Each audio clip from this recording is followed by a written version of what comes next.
أعوذ بالله السميع العليم من الشيطان الرجيم بسم الله الرحمن الرحيم السلام عليكم ورحمة الله وبركاته الفاتحة أعوذ بالله من الشيطان الرجيم بسم الله الرحمن الرحيم إياك نعبد وإياك نستعين صراط الذين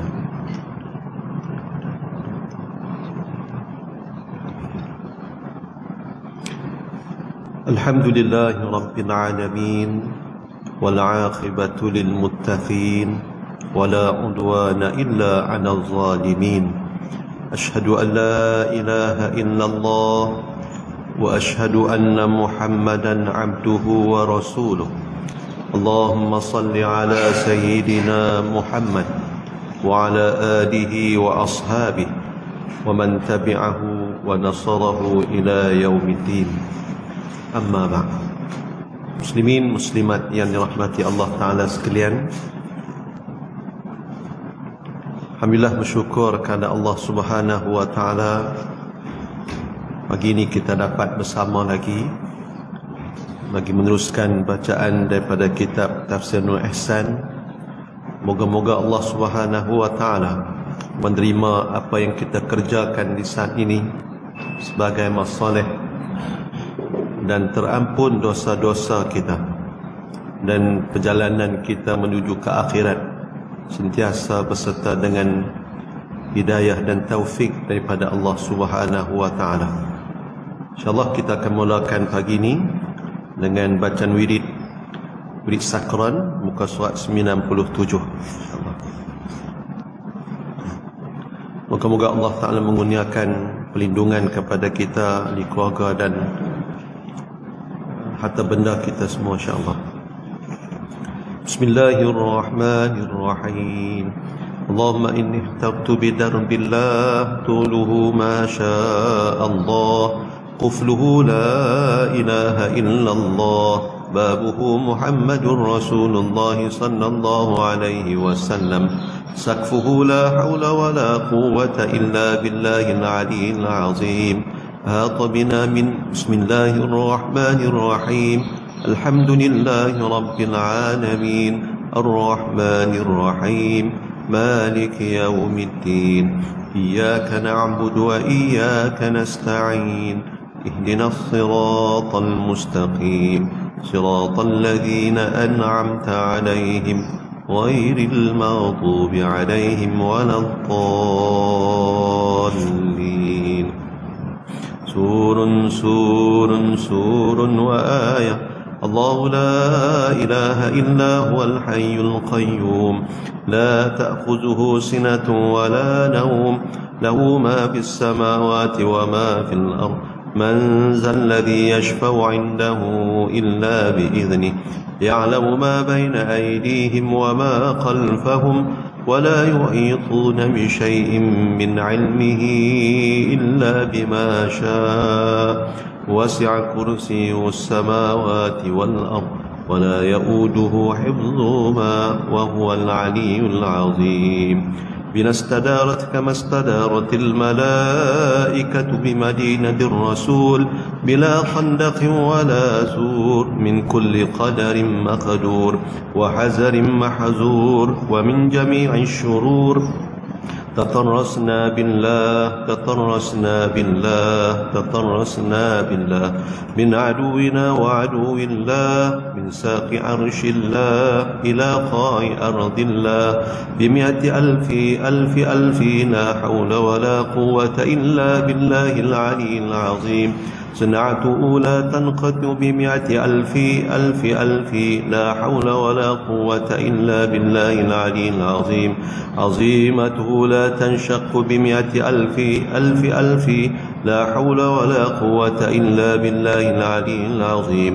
اللهم إن أحد أرادني بسوء من الجن والإنس والوحوش وغيرهم من سائر المخلوقات من بشر أو شيطان أو سلطان أو وسواس فد نظرهم في انتكاس وقلوبهم في وسواس وأيديهم في إفلاس وأوبقهم من الرجل إلى الرأس لا في سهل يعطى ولا في جبل يخلع ب100 ألف لا حول ولا قوة إلا بالله العلي العظيم وصلى الله على سيدنا محمد وعلى آله وسلم سبحان ربك رب العزة عما يصفون وسلام على المرسلين والحمد لله رب العالمين في كل لحظة أبدا عدد خلقه ورضا نفسه وزنة عرشه ومداد كلماته.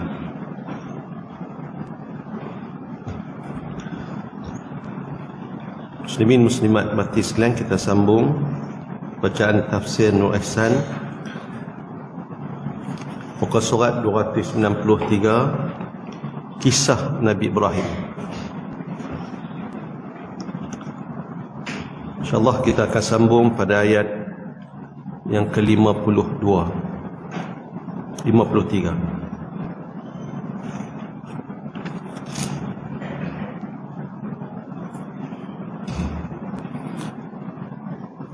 Surah Al-Hijr ayat 53, Allah Subhanahu wa taala berfirman, A'udzubillahi minasyaitonir rajim. Qalu la tawjal inna nubashshiruka bighulamin alim. Kata mereka itu, engkau jangan takut, kami pesuruhan Tuhan engkau menyuka akan dikau dengan anak lelaki yang banyak ilmu, yaitu Isham.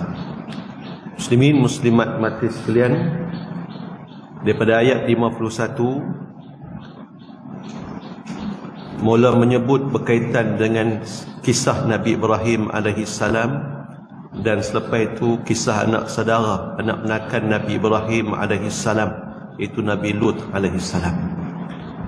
Kisah Nabi Ibrahim mulai ayat ini, bagaimana Nabi Ibrahim menerima tetamu yang dia tidak kenali, yaitu para malaikat yang datang menyerupai manusia. Ayat ini kata ulama menunjukkan para nabi pun tidak mengetahui perkara-perkara gaib, melainkan Allah Ta'ala yang bagi tahu. Bila tetamu mai, Nabi Ibrahim AS menyambut mereka. Para tetamu ni mai dan mereka mengucap salam kepada Nabi Ibrahim AS, sebagaimana ayat yang ke-52, idza daqalu alaihi faqalu salama. Ketika mereka masuk jumpa Nabi Ibrahim, mereka bagi salam kepada Nabi Ibrahim AS.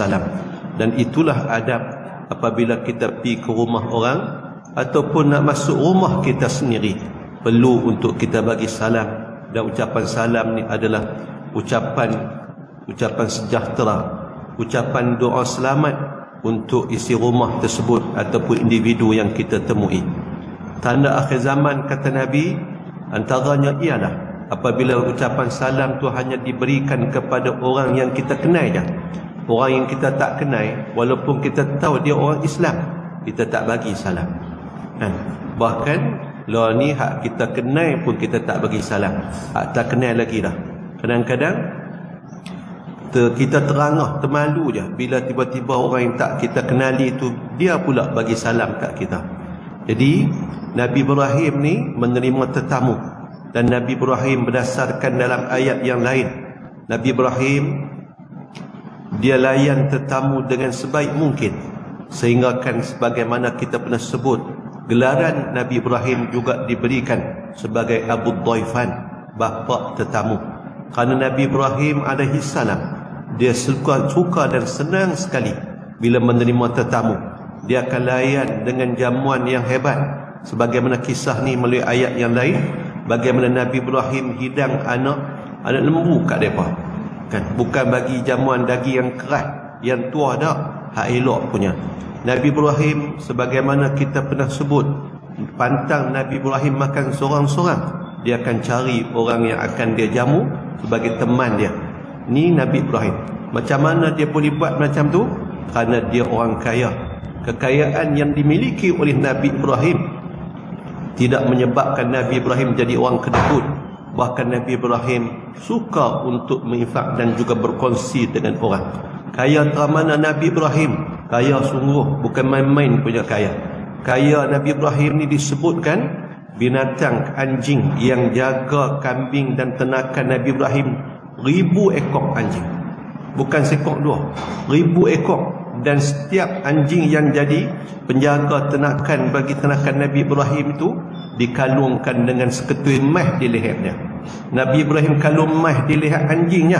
Nak tunjuk kata kayanya Nabi Ibrahim alaihissalam. Kaya bagi orang beriman ni bukan benda yang jelek, bukan tak boleh dicari, boleh, tak ada masalah. Tuan-tuan, Imam Asy-Syafi'i rahimahullahu taala, dia bila pindah pergi mengaji kat Imam Malik di Mekah, pi itu dalam usia 10 tahun. Nabi Imam Syafi'i dah mengapai kitab Muwatta karangan Imam Asy-Syafi'i. Ambil masa sat dia mengapai sat habis semua hadis yang ada dalam kitab Muwatta yang disusun oleh Imam Malik, dia hafal. Tak jumpa tok guru, tak jumpa penyusul lagi, dah mengapai sat dah. Bila pi jumpa mengaji kat Imam Malik yang mengajak dan dalam Masjid Nabawi, Imam Malik duk tengok budak ni mengaji kitab tak ada, pen pun tak ada, kan? Tulis pula guna jari, tapak tangan jadi macam buku. Tapi bila Imam Malik panggil Imam Syafi'i, dia test keluar sebiji-sebiji. Ni kelebihan yang Allah bagi ke Imam Syafi'i. Baca buka surat sebelah, bila dah selesai muka surat tu kena tutup untuk baca muka sebelah, pasal tak mau campur hak dah dibaca. Baca terus lekat, tak ada nak ulang. Imam Syafi'i bila habis mengaji kat Imam Malik, waktu mengaji kat Imam Malik di Madinah, umur 15 tahun, Imam Malik dah mengizinkan untuk Imam Asy-Syafi'i keluarkan fatwa. Umur 15, tok guru iktiraf. Mai zaman dah ni pok tak tahu hala, duk kata macam-macam kat Imam Syafi'i. Kemas sangat nampak. Kan? Komen kat Imam Syafi'i macam-macam. Tuan-tuan, habis dah ilmu. Imam Malik kata ilmu kat dia habis dah. Pi nak mengaji, pi kat kawan dia, iaitu anak murid kepada Imam Abu Hanifah yang duduk di negeri lain. Lalu siapa dia ni? Imam Muhammad bin Hasan Asy-Syaibani. Bagaimana Imam Malik dia pi cari rombongan yang nak pi ke negeri, ke Kufah tu, tempat Imam Muhammad Hasan Asy-Syaibani, anak murid kepada Imam Abu Hanifah. Dia cari rombongan, dia bayar upah, tolong bawa ni anak ni pi ke sana untuk dia boleh mengaji. Imam Malik, Imam Syafi'i pi tengok waktu di Madinah, dia terkejut dah. Tengok Imam Malik, rupanya Imam Malik ni kaya. Bukan kaya sikit sini, kaya sungguh. Tapi kekayaan itu kekayaan yang membawa kepada keberkatan, membawa kepada kebaikan, bukan kaya kedekut. Pi tengok imam anak murid Imam Abu Hanifah pun kaya juga. Imam Muhammad Hasan Asy-Syaibani ni kira duit atas meja. Kira duit, tunjuk duit banyak. Imam Syafi'i tanya kat tok guru dia tu, lalu Imam Muhammad Hasan Asy-Syaibani kata, mana lebih baik antara kekayaan ni yang aku ada ni, aku bagi kat orang yang duk buat maksiat, dengan aku bagi apa yang aku miliki ni kepada orang yang baik, orang yang soleh. Macam ni kata, kena bagi kat orang soleh.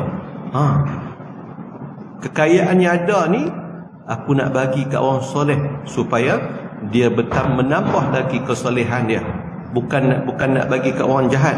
Dan bayangkan bagaimana kekayaan ni kalau jatuh kat orang yang jadi ahli maksiat, apa nak jadi dengan rezeki ni. Imam Syafi'i fikir bagaimana kekayaan tu penting untuk orang Islam. Nabi Ibrahim kaya. Nabi Ibrahim bila mai tetamu yang tak dikenali, kita kalau tetamu yang kita kenal, tambah-tambah kenal pasal orang hebat, orang ada kedudukan, kita jamu hebat lah, kan? Tetamu habak-habak kata mereka nak omai tetamu rumah, kita pun nak fikir nak jamu apa special. Dengan ada nasi Pakistan duk jual Sungai Petani. Muslimin semak tahu lah ni, kan?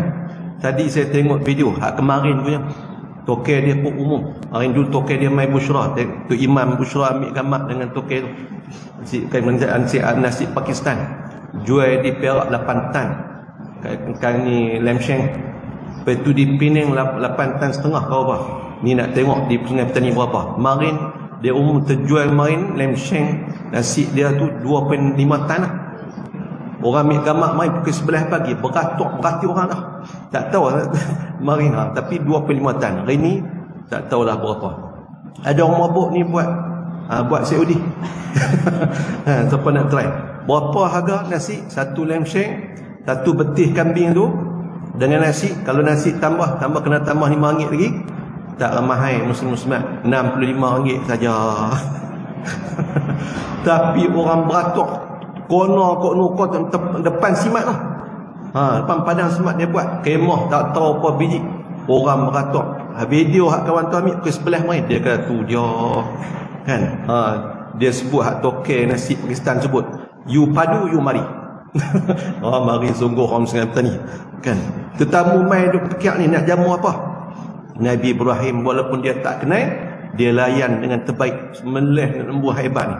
Depa masuk jumpa Nabi Ibrahim, bagi salam. Ni adab orang Islam. Adab orang Islam, bagi salam. Kenal tak kenal, bagi salam. Qala inna minkum wajilun.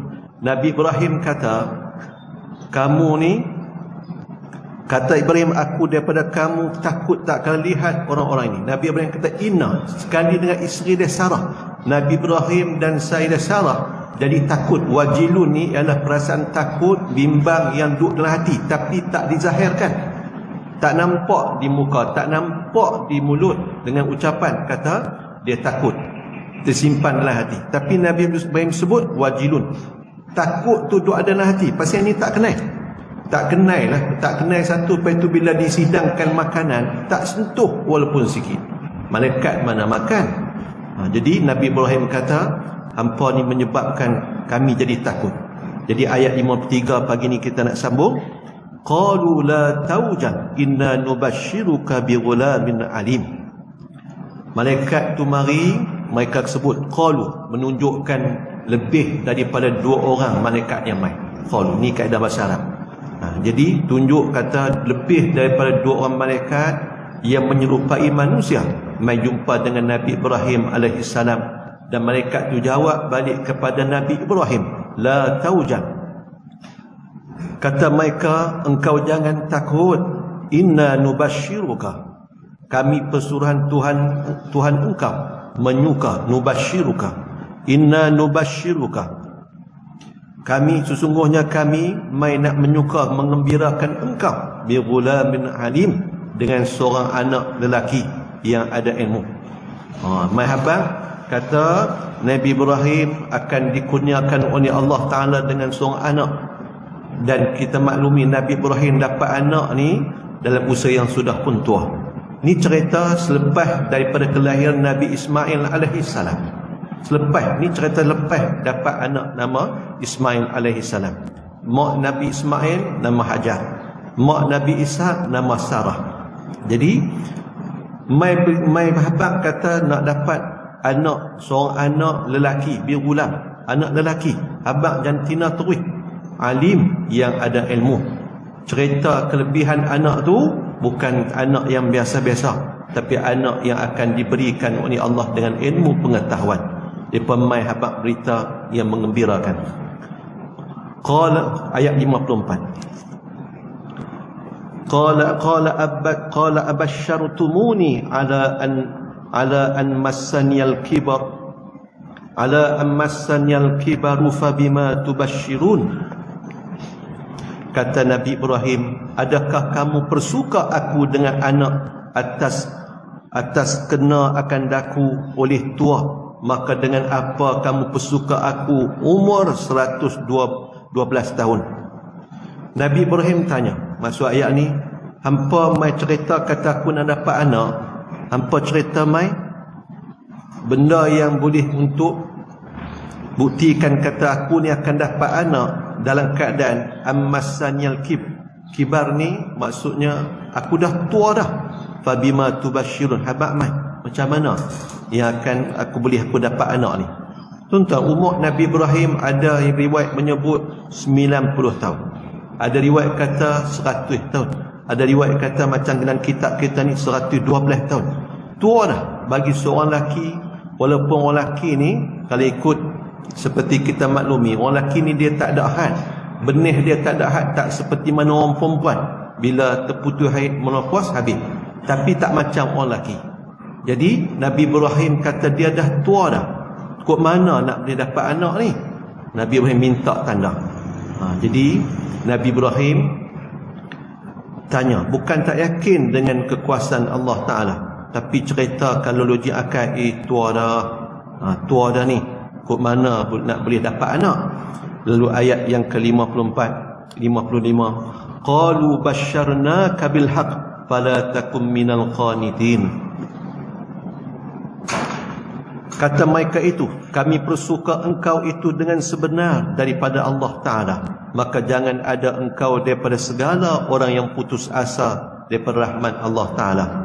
Jadi para malaikat kata, kami ini mai cerita bawa berita gembira kepadamu tu dengan hak, dengan kebenaran. Maksudnya berita ni daripada Allah Ta'ala, bukan kami yang reka-reka, bukan kami yang pandai-pandai. Allah Ta'ala yang sebut, yang bagi tahu, kata kamu akan dikurniakan dengan anak. Fala takum minal qanitin, janganlah engkau jadi di kalangan orang-orang yang putus asa, yakni daripada rahmat Allah Ta'ala. Jadi qanitin ni ulama kata sifat putus asa terus. Adakah Nabi Ibrahim macam tu? Dah. Ayat 56 kita akan baca bagaimana Nabi Ibrahim bukanlah termasuk orang yang putus asa. Nabi-nabi tak putus asa, mereka akan berusaha melaksanakan tanggungjawab dan amanah mereka, mengharapkan kepada bantuan Allah Ta'ala. Tengok Nabi Musa alaihi salam minta kepada Allah 40 tahun baru Allah makbul untuk kemusnahan Fir'aun dan juga tentera dia. 40 tahun, satu tempoh yang panjang. Kita baru 4 jam duk tanya dah bila dah nak makbul ni. Baru 4 hari duk tanya, lambat tunggu hai. Nak tunggu sampai 4 tahun pakai tak ada, pakai tinggal terus doa. Kan ada orang yang dia passing doa, pipas doa dia kat orang, pi kat tok guru duk doa lagi lah untuk saya. Hari saya pesan itu. Hang tak doa suruh orang doa. Kan minta. Kalau Nabi Ibrahim, Nabi Musa 40 tahun, kita siapa? Kan jangan duk kejan Allah Subhanahu Wa Taala. Doa untuk anak-anak, mungkinlah Allah uji dengan anak-anak. Doa, jangan putus asa, jangan putus harap. Kan? Jangan putus harap supaya Allah Ta'ala makbulkan. Bila Allah nak makbul, Tuhan Allah Ta'ala. Muhammad bin Ismail. Muhammad bin Ismail ni lahir, tak lama lepas tu dia buta. Nama tokoh ni, nama sebenar Muhammad bin Ismail. Buta, mengikut riwayat, dan umur 4 tahun. Waktu sebelum dia lahir, mak ayah dia, suami isteri ni kahwin, berdoa untuk dapat anak, dengan azam anak tu mereka akan didik dengan didikan yang baik. Allah makbul dapat anak, dan anak tu anak lelaki, dia pun letak nama Muhammad. Azam ni, tapi Allah takdirkan si ayah tu tak lama lepas tu meninggal dunia. Si mak ni dia ingat janji dia dengan suami, azam dia dengan suami, kalau dapat anak mereka akan didik dengan didikan yang terbaik, jadi orang hebat. Mak ni kira usaha sungguh, dia ibu tunggal, tapi nak pastikan anak dia jadi orang hebat. Tuan-tuan, dalam usia yang masih kecil, anak tu tuan-tuan diajak dengan Quran. Hebatnya yang kata Muhammad bin Ismail ni, dia dengar, kalau Quran dia dengar sekali je, lekat terus dalam hati dia, lekat terus, bukan main-main ni. Jadi mak dia hantar pergi mengaji kat tok guru, ngajak kat banyak Quran, tempat yang jauh. Bila tok guru tu test anak-anak murid yang main mengaji ni, baca dan tanya, ada siapa yang mengapai ayat ni, surah ni? Tak ada siapa. Masa tu Muhammad bin Ismail ni adalah pelajar paling kecil, tapi yang angkat tangan habaq kat tok guru kata, saya ingat saya hafal apa tok guru baca tadi. Tok guru pun test, tak jatuh walaupun satu huruf, makhraj dan sebagainya. Tok guru kata, hang tak boleh ngaji Quran saja ni, hang kena pergi mengaji hadis. Pasal antara Quran dengan hadis, hadis lagi susah, pergi mengaji hadis. Si anak ni balik tuan-tuan, dia buta, balik habaq kat mak dia kata, cik nak mengaji hadis. Mak dia kata, tak usah, kan, tak usah mengapai Quran. Tapi anak ni semangat, nak ngaji hadis juga. Mak ni tuan-tuan, dia masuk dalam bilik, dia hampak sejadah, dia semayang, lepas tu dia berdoa tuan-tuan dalam sujud dia, minta Allah Subhanahu Wa Taala pemudahkan. Kalau anak dia nak mengaji sungguh hadis, celikkanlah mata dia, bagi mata dapat melihat. Tuan-tuan, dalam keadaan mak tu doa, anak tu duduk dalam bilik sebelah, tiba-tiba Muhammad bin Ismail ni celik, nampak, boleh tengok, lari main kat mak dia. Mak dia peluk mak dia. Abang kata, cik dah nampak. Dia kata, mak dia kata, kot nampak dengan hak duduk dalam hati kot, dengan bayang-bayang duk gambaran bayang macam tu. Tak, mak pakai baju apa dalam bilik mak ni, dia cerita. Teriak tuan-tuan si mak tu, Allah makbul. Di saat tu juga doa ni, mengikut riwayat lain, si mak tu sebelum kejadian anak tu, mata dia dapat lihat bertemu dengan Nabi Ibrahim alaihi salam. Mak tu minta doa kat Nabi Ibrahim, minta tolong doa untuk dia, untuk anak dia, supaya celik mata untuk jadi orang yang mengaji cara dan ilmu-ilmu agama ni. Nabi Ibrahim doa dan celik sungguh. Anak tu jadi hebat, mengaji dan terkenal dalam bidang hadis, dikenali sebagai Imam Al-Bukhari. Tuan-tuan, buta, saya buta. Allah makbulkan doa untuk anak-anak muslimin muslimat. Imam Hasan Basri ditanya, kan, kalaulah doa dia Allah makbulkan, dia nak doa untuk siapa? Muslim muslimat, kalau kita tahulah doa kita, contohlah ukur kita sembahyang duha, kalau hari ni sembahyang duha dan sembahyang duha tu Allah nak makbulkan doa kita, waktu lain kita tak tahu, tiba-tiba ada dapat maklumat, ada orang alim ke abang, kalau sembahyang duha ni, lepas sembahyang duha doa, Allah akan makbul, confirm akan makbul. Tuan-tuan nak doa apa? Muslim nak doa apa? Imam Hasan Basri, dia kata, kalaulah dia tahu doa dia dimakbulkan, tu Imam Musa, Tabi' Musa, dia kata kalau dia tahu, dia pun tak tahu doa makbul kada bila nak makbul. Tapi kata Imam Hasan Al-Basri, kalaulah dia tahu doa dia Allah nak makbul, dia akan doa agar Allah bagi hidayah kepada pemimpin-pemimpin negara. Pasal apa? Pemimpin bila jadi soleh, jadi baik, rakyat akan jadi elok, jadi baik. An-nasu ala dini mulukihim, rakyat akan ikut cara hidup pemimpin. Pemimpin kalau soleh, dia akan pastikan rakyat dia jadi soleh juga. Benda-benda haram akan dibuang, dicabut, dihalang. Hak amal kebaikan, kesolehan ni akan disuburkan. Orang soleh, pemimpin tu akan rombak habis, akan melaksanakan. Tak kalutlah kerja-kerja Tok Tugu ni. Jadi dia kata, kalau aku tahu doa aku makbul, aku akan doa untuk pemimpin-pemimpin supaya mereka dapat hidayah dan akan berubahlah hidup rakyat ni. Jadi Nabi Ibrahim disebutkan kepada dia oleh para malaikat, kami ni mai bawa berita gembira, basyarnak, bawa berita gembira. Cerita bab anak ni siapa tak seronok? Bukan mak ayah, hak lebih seronok lagi bila hak nak gelak jadi tok wan, lagi seronok lebih pada anak menantu lagi. Kan? Tuan-tuan, benda fitrah ni bukan aib. Bukan aib. Kalau anak tuan-tuan bila umur patut dah boleh kahwin, tiba-tiba dia sebut nak kahwin, galak kan? Ayat tu tak tahu mana lah. Tapi benda hak fitrah ni tak pelik. Yang pelik patut mak ayah jadi pelik. Ni umur dekat 30 ni, sepatah apa dia tak nak sebut. Tu pelik. Kalau anak umur 20 lebih, apatah lagi lebih pada tu, duk sebut menikah tapi tak jumpa jodoh, tak pelik kalau dia sebut nak menikah. Kalau perempuan tak ada lagi usaha jumpa tok guru minta doa bagi mudah jodoh dan sebagainya, tak pelik dengan usaha tu. Hak peliknya pasal sepatah pun tak pernah keluar mulut dia nak menikah. Kalau orang sebut hang ni tanya bila nak menikah, na'udzubillah, hak tu penyakit besar. Kan, orang lelaki kalau ada masalah kena berubat apa semua. Bila kahwin, orang akan tanya, bukan takat mak ayah duk tanya, hampa ni tak ada tanda-tanda apa ni. Orang akan tanya, tak tanya direct kat hak baru nikah tu, tanya mak apa, hampa bila nak ikut tok wan ni. Jadi benda tu benda biasa, benda yang menggembirakan. Saya ingat Datuk Tuan Ben Toman duk cerita dulu, kan? Saya pernah duduk rumah sewa sekali dengan dia di Kuala Lumpur masa duduk kuliah. Main dulu tuan rumah sewa kami meninggal, nama Bang Syah Jahan. Isteri dia orang Candun, kakak dia lebih kurang itu, meninggal umur 55. Jadi tak tuan cerita dulu dia menganyak sultan, menganyak kerabat di istana Pahang, Tok Guru Sultan. Tuan-tuan muslim-muslimat boleh tengok layanan agung Raja Muda Pahang terhadap tuan-tuan Datuk Seri Tuan bin Tuan Mat, beza. Pasal Tok Guru. Jadi dulu ni Agung, yang Tuan Agung dan Pemerintah Agung ni tak kahwin lama, tak dapat anak. Lama bertahun-tahun tak dapat anak. Tambahlah raja kan, tentulah dia nak pewaris. Tak dapat anak. Jadi diminta tolong kat Datuk Tuan Man, tolong doa lah. Ikhtiar boleh Masturi tu ataupun Sultanah tu boleh mengandung, dapat anak, dapat zuriat.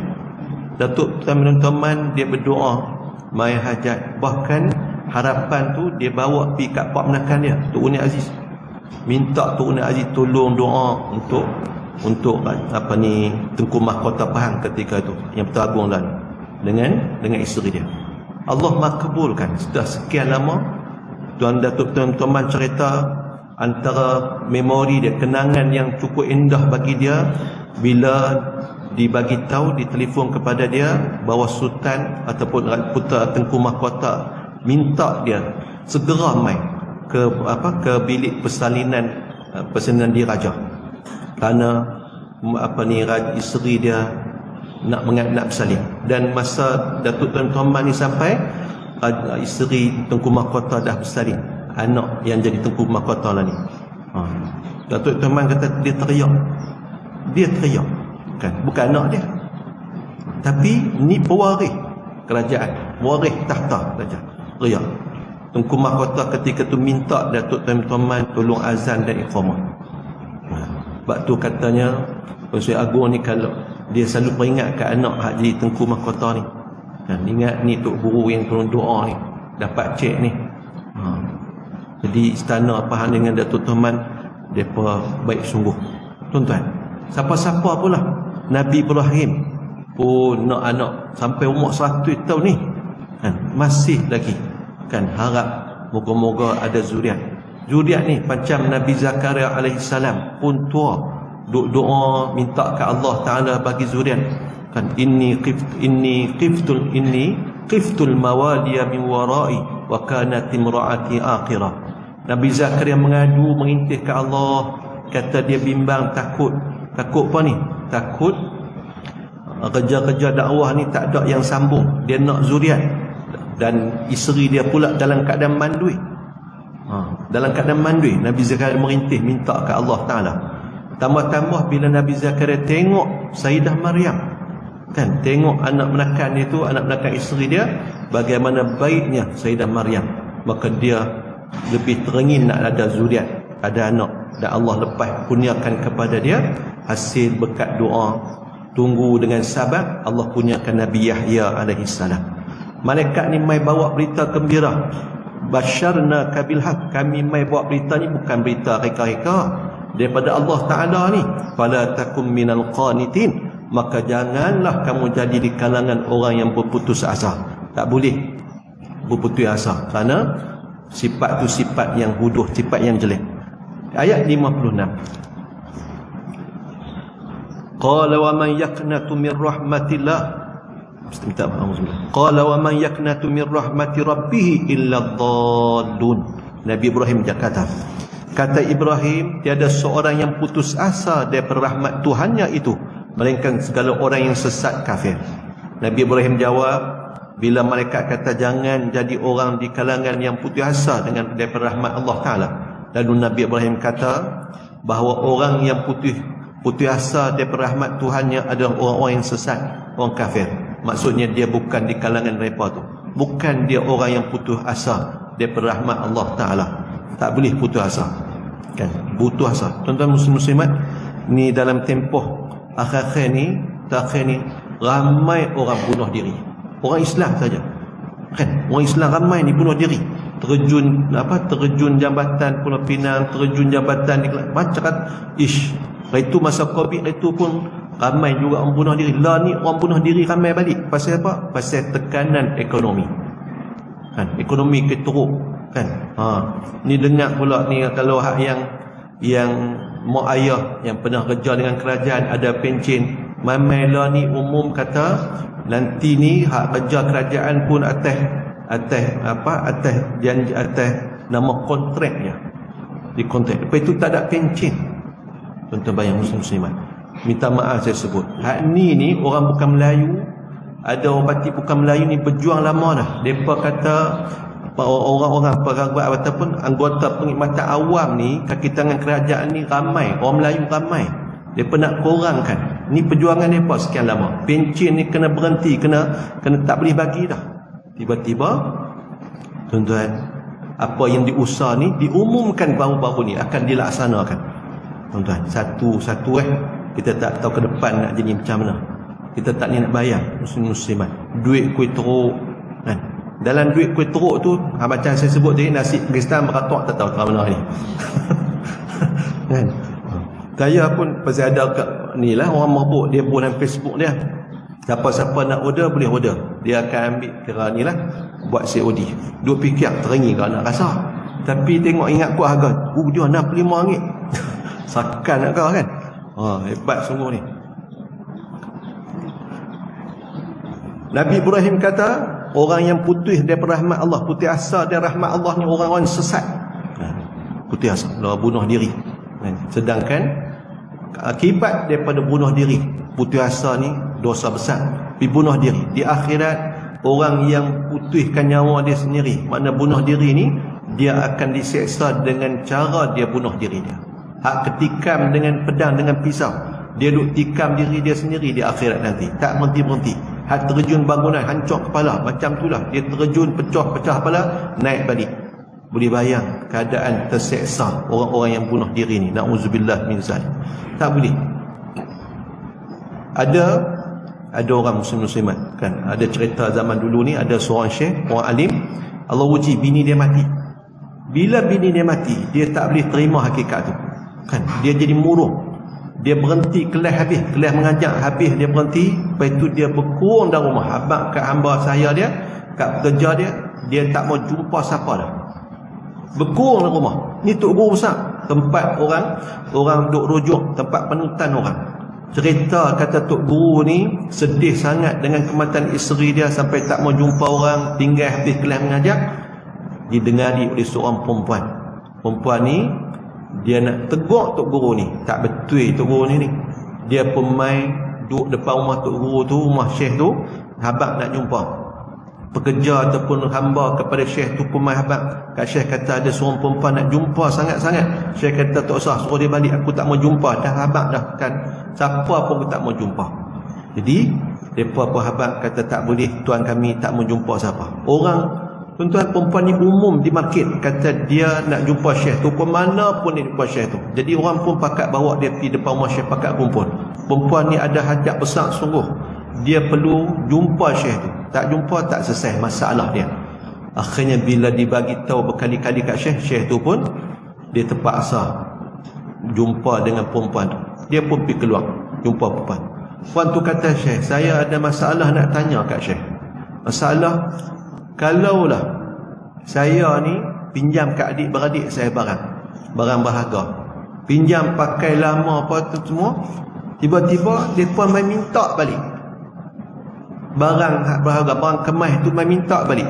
Adakah patut saya serah balik ataupun saya terus pegang tak bagi kat mereka? Pasal guna lama dah, macam seolah-olah mereka dah lupa dan macam kira bagi macam bagi terus lah. Ni tiba-tiba main minta. Memang asal bagi guna, bagi pinjam. Syekh tu kata tak boleh hak orang, tuan dia meminta kena bagi balik bukan Perempuan tu kata, oh macam tu, Allah Ta'ala bagi pinjam bini kat syekh, dia ambil balik. Pasal apa? Syekh tak boleh terima, tak boleh terima hakikat. Syekh tu terkejut. Perempuan tu main teguk dia. Allah bagi pinjam bini kat syekh, tiba-tiba bila Allah ambil balik, matikan isteri tu, bini tu, syekh tak boleh terima, sampai tinggal kelas, tak jumpa dengan orang, duk pukul rumah. Macam mana cerita macam ni? Syekh tu tuan-tuan terkejut. Perempuan yang rupanya main nak tegur dia. Lepas tu dia pun sambung balik kelas dia, jumpa dengan orang, tak berkurang dah dalam rumah. Jadi berubah Pasal apa? Terkejut tuan-tuan. Mungkin sayang sangat. Khususnya ayat yang ke-50, 56, 57. Qala fama qatbukum ayyuhal mursalun. Kata Nabi Ibrahim, maka apa kerja kamu hai sekalian pesuruhan Tuhanku. Nabi Ibrahim perasan ni, mereka ni takkan mai nak habaq tentang anak saja. Tentu ada cerita lain ni, mai lebih daripada 2 orang ni. Tuan-tuan, ulama menyatakan qatbukum, qatbah ni ataupun qatab ni menunjukkan ada suatu benda yang tak baik sebenarnya yang mereka ni mai ni. Jadi Nabi Ibrahim tanya, hampa ni sebenarnya ni, utusan hampa ni mai ni sebenarnya untuk apa? Cerita hak baik tu disampaikan dulu.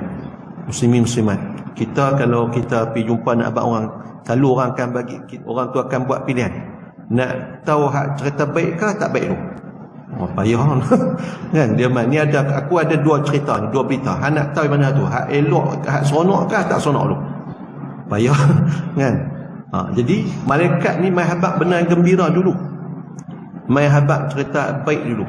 Kalau habaq tak baik dulu, cerita hak gembira pun jadi tak pernah seronok dah. Habaq hak elok dulu. Muslim muslimat.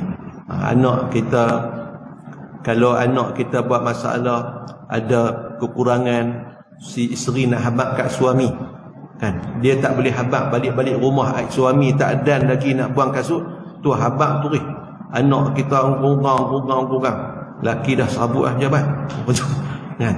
Dia kena tenangkan sesuami tu dulu kan. Kalau kita baca kisah Ummu Sulaim kan, dalam kitab Azkar pun ada sebut cerita Ummu Sulaim, mak Sayyidina Anas ni, bila kahwin dengan Abu Ubaidah kan. Dia mahar dia kahwin dengan Abu Ubaidah tu, Islam Abu Ubaidah kahwin, dapat anak, sayang sungkat anak. Abu Ubaidah ni musafir keluar berapa hari, balik-balik jumpa dengan isteri layan dengan elok, jamu makan, sampaikan mereka lakukan hubungan. Esok pagi barulah Ummu Sulaim habaq. Nak habaq tu dia tanya tu kat suami dia, kalau dia bagi pinjam dan tuan dia minta balik apa yang dibagi pinjam tu, kena bagi balik tak? Suami dia kata kena lah, kena serah balik lah. Allah pinjam sat kat kita anak dan dia ambil balik dah anak tu. Terkejut si suami, marah, awak tak habaq semalam ni baru sampai. Tapi ni bagaimana bijaknya Ummu Sulaim. Si suami ni, Ummu Sulaim pun ikut belakang. Dia pergi nak habaq kat Nabi. Abang kata si isteri ni buat macam tu kat dia. Nabi bila sampai tu Nabi kata, Nabi tanya, hampa nak cerita ke aku nak cerita? Apa yang berlaku? Jadi pasangan suami ni sendiri kata, engkaulah yang cerita wahai Rasulullah. Nabi pun cerita bagi apa yang berlaku sampai hubungan mereka suami isteri pun Nabi cerita, dan bagaimana hasil hubungan malam tu akan lahir seorang anak, dan Nabi doakan keberkatan. Mengikut riwayat, anak tu lahir diberi nama dengan Abdullah, dan keturunan Abdullah ini semua jenis menghafal Quran berkat doa Nabi SAW. Jadi nak cerita baik dulu kan. Hak yang tak elok tu taruh sat kemudian kan. Nabi Ibrahim diberitakan berita yang baik terlebih dahulu. Lepas itu Nabi Ibrahim tanya, sebenarnya mai buat apa ni? Cerita sebenarnya apa tujuan? Baru Nabi Ibrahim tanya kepada malaikat. Mereka pun jawab, ayat yang ke-60, ayat yang ke-58. Qalu inna ursilna ila qaumin mujrimin. Kata mereka itu malaikat, bahawa kami ini disuruh kami pergi binasa kaum-kaum yang berdosa, mujrimin berdosa, iaitu kaum-kaum kafir, kaum Nabi Lut alaihi salam. Jadi kami ni sebenarnya diutuskan oleh Allah Ta'ala untuk pergi kepada kaum yang berdosa, mujrimin, kaum yang buat dosa. Maksudnya kaum Nabi Lut yang melakukan homoseksual, suka jantan sama jantan. Kami sebenarnya singgah je ni nak habaq berita gembira bahawa kamu akan dapat zuriat, dapat anak lelaki. Nama tu, anak tu nanti nama Ishaq. Sebenarnya kami nak pergi nak pergi ke tempat Nabi Lut di Sodom. Sodom ni tempat laut mati lah ni. Nabi Ibrahim duduk di Palestin, jauh. Jadi kami singgah. Tujuan kami sebenarnya nak pergi kepada kaum yang melakukan dosa, iaitu kaum Nabi Nuh yang melakukan homoseks. Itulah tugas kami yang sebenarnya. Nabi Ibrahim perasan mereka ni ada tujuan lain ni, singgah je ni. Dah malaikat tak sentuh langsung apa yang disidangkan, tentu ada tugas. Muslimin muslimat mati sekalian, malaikat ni segak-segak. Kalau kita baca lagi, kita akan jumpa cerita Nabi Lut pula. Malaikat ni tak pernah kalau dia menyerupai orang, muka huduh-huduh tak ada, macam hantu kah tak ada, semua segak-segak. Seperti mana dalam hadis riwayat Imam Muslim, Nabi cerita bagaimana baginda ditayang, dipamerkan muka Nabi-Nabi. Nabi Muhammad cerita kat kita, Nabi Musa tu macam kaum Bani Syanu'ah di Yaman yang berbadan sederhana. Bentuk rupa Nabi Musa ni macam puak Syanu'ah yang duduk di Yaman, kata Nabi. Nabi Isa, muka Nabi Isa ni macam sahabat kamu, iaitu Urwah bin Mas'ud.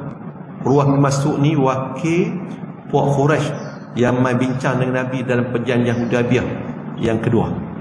Lepas tu dia masuk Islam. Muka Nabi Isa macam sahabat kamu, iaitu Urwah bin Mas'ud. Muka Nabi Ibrahim, kata Nabi Muhammad, macam sahabat hampa ni, iaitu Nabi, muka macam Nabi Muhammad sendiri. Dan Jibril alaihi salam, rupa dia macam Dihyah Ibn Kam. Sahabat Nabi nama Dihyah, dia ni masuk Islam sebelum daripada peristiwa Perang Badar, tapi dia tak ikut Perang Badar. Tapi selepas itu dalam setiap peperangan dia ikuti. Dihyah ni terkenal dengan rupa paras dia yang cantik, segak.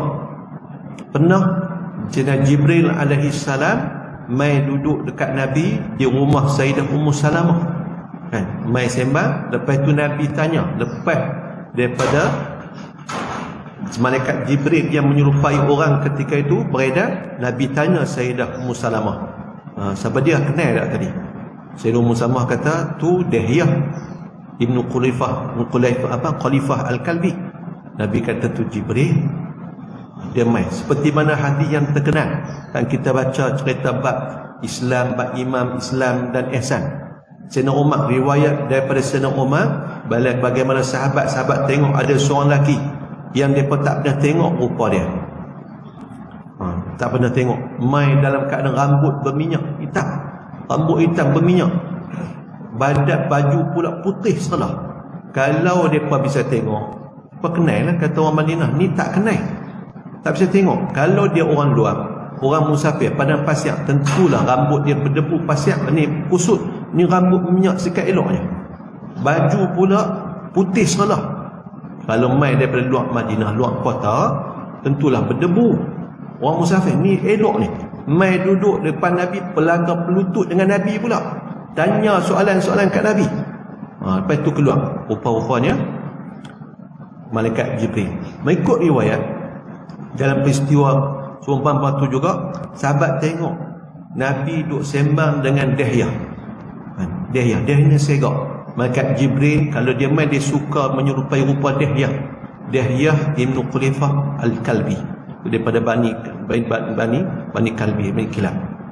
Jadi rupa segak, tak ada rupa macam kita malaikat Jibril main. Kalau ada tambah-tambah aduk mengaku kalau dia malaikat, rupa gigi tak cukup, mengaku malaikat. Malaikat tak ada, dia rupa segak-segak semua. Jenis tu malaikat. Muslimin muslimat mati sekalian, pasal ada orang hak mengaku jadi Nabi. Betul dia kata malaikat Jibril duk mai bagi wahyu kat dia, pula otak dia. Orang pun dia tak kedai mengaku jadi Nabi pula.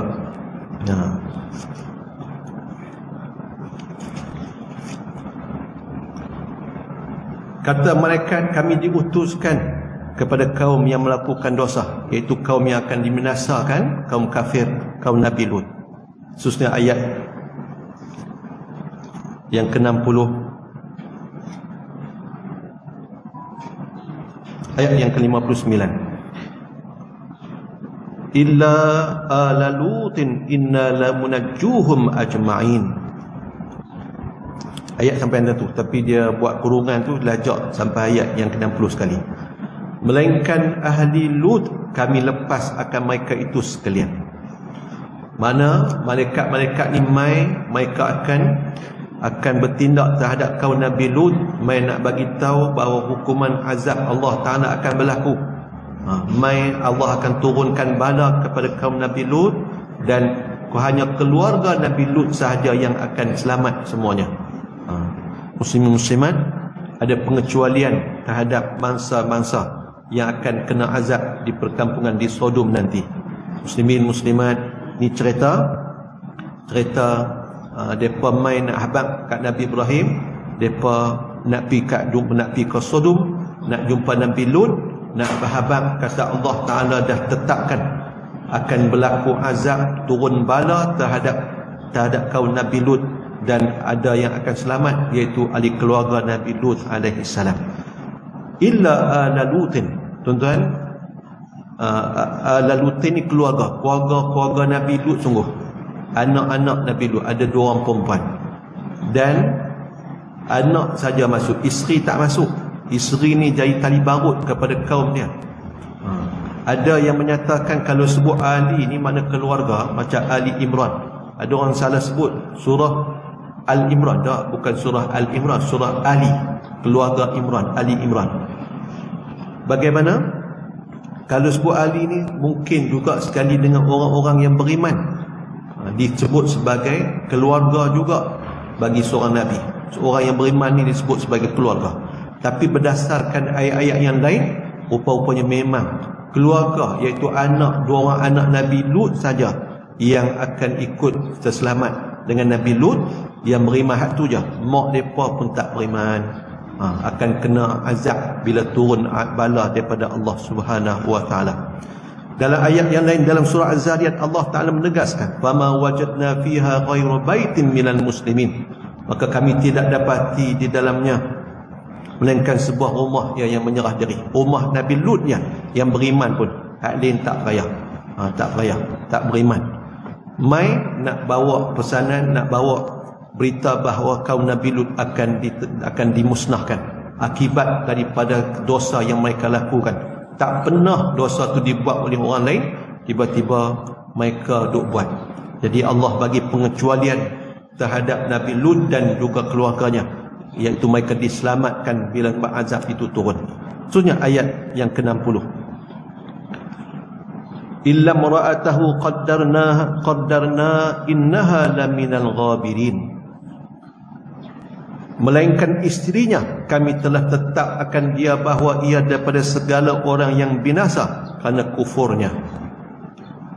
Ghabirin ini mana tertinggal.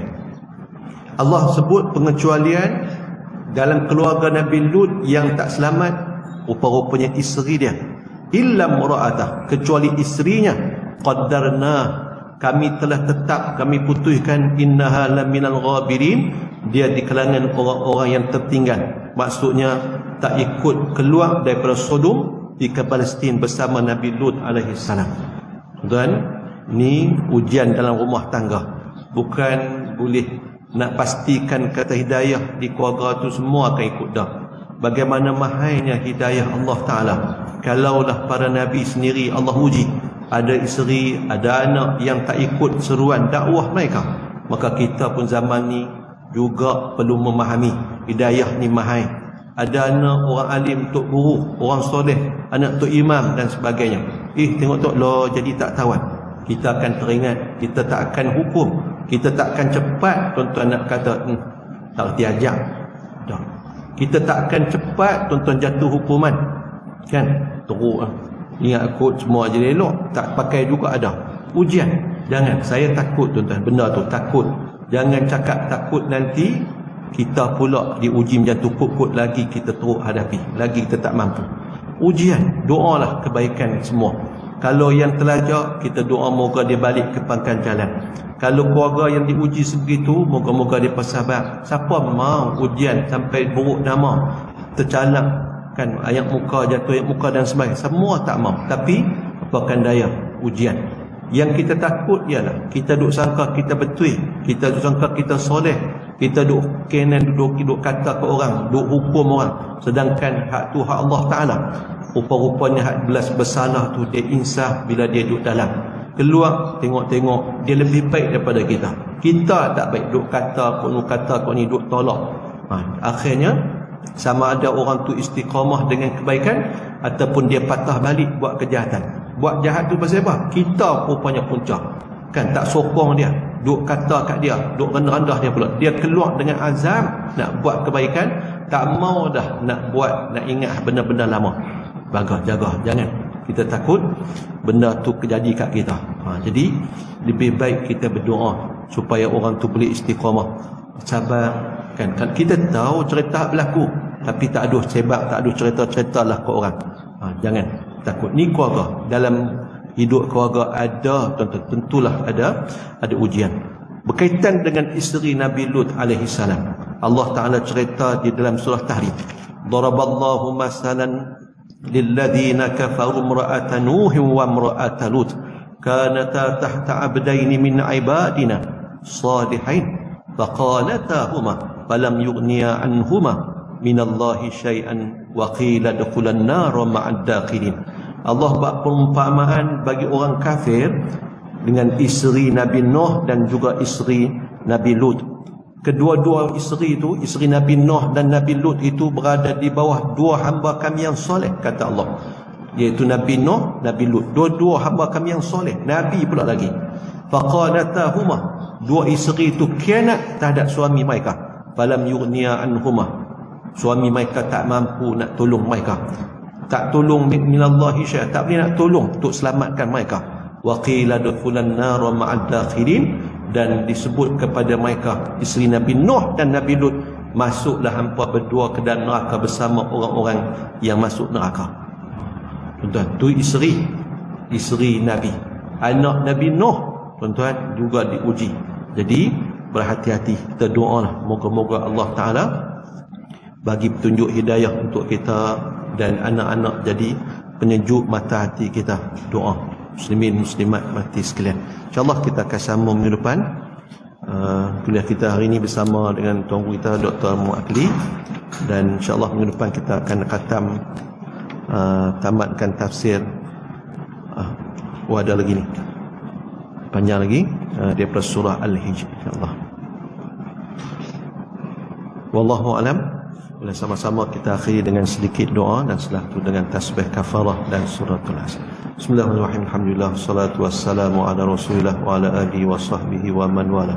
Rabbana zidna ilma wasi' fi rizqina wa barik lana fi ma razaqtana. Allahumma qihna fid din wa 'allimna ta'wil wahdina ila siratikal mustaqim. Allahumma inna nas'aluka al-futuha wal munuha wal rusukh was salahal qalbi wal jasadi wal ruh wa taubatan nasuh. Rabbana atina fid dunya hasanah wa fil akhirati hasanah wa qina azaban nar. Wa sallallahu ala sayyidina Muhammad wa ala alihi wa sahbihi ajma'in. Alhamdulillahi rabbil alamin. Subhanakallah wa asyhadu an la ilaha illa anta. Wallahu a'lam. Assalamualaikum warahmatullahi wabarakatuh.